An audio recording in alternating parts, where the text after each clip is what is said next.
شوازه لطیف و نازه لطیف و نازه زمانی کردی اف گنجه دیگل گشتیارین بیانی لبر موزیک و سترانین کردی سمایه دیکن به پلان اف کاره هاتیه کرن کلتور زاری کردی به شیوه که بساناهی بدن دست گنجان و گشتیاران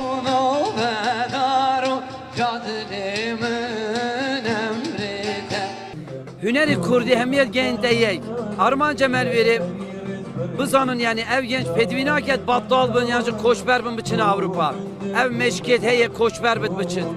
Verici hem düşün cin hoş o renk o denk hemmi hüneri düşün verip havinin o arızken. Çavreşi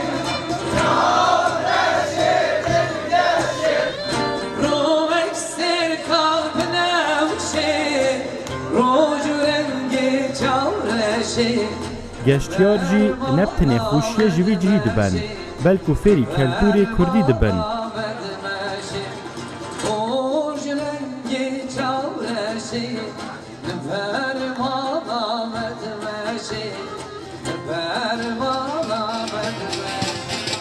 یک مومک دو مومک سه مومک چهار مومک چهاردم مومک پیوو قدر و رابون و ریشنین کردی سرنجوان را کشایه For us, it's very interesting to come here to these events. من زۆر خۆشحاڵم کە لێرەم و لەم چالاکێ بەشدارم. کاتێک مرۆڤ لێرە کار دەکات گرنگە کولتوری ئێرە بزانێت. من خۆم پشتیوانی لە ئەنجامدانی چالاکی لەم شێوەیە دەکەم بۆ ئەوەی ئاشنای میوزیک و کەلەپوری کوردی ببم. You can just enjoy the richness of the culture. Baranek Barry, I don't know the next line. Barry, hey Barry, hey hey. I love Cheverok because من حەزم بە شەڤەڕۆک کرد چونکە جوانترین شوێنە دیبێتم بۆ پیشاندانی کولتور و میوزیکی کوردی شتێکی جوانە هەموو جۆرێکی کولتور و میوزیکی کوردی لێرە کۆ دەکاتەوە. the coming together, the singing together.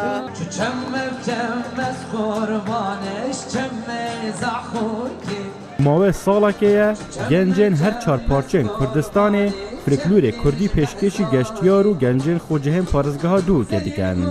از جودی me روژاوا me گیتارê dijenim û li şeverok em wêneyek ji folklorê Kurdî nîşa gencê vir didin gelek xweşhalim vî tiştî. Ez ji herêma Kurdistanê me ku başûra Kurdistanê diketin rastî ez gelek keyfxweş im ku li fêrê em gencê parçe cidayê Kurdistanê şên kultura xwe têkel bikin û vî kulturê hene nîşanî xelkê dî bidin an xelkê biyanî jî gelek hebûna alvêrê heye.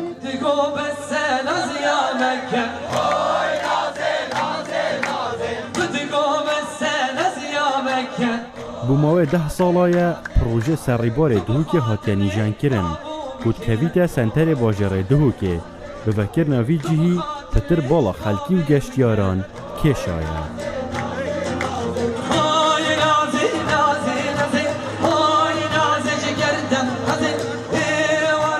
Li vêrê çar kursî danayîne.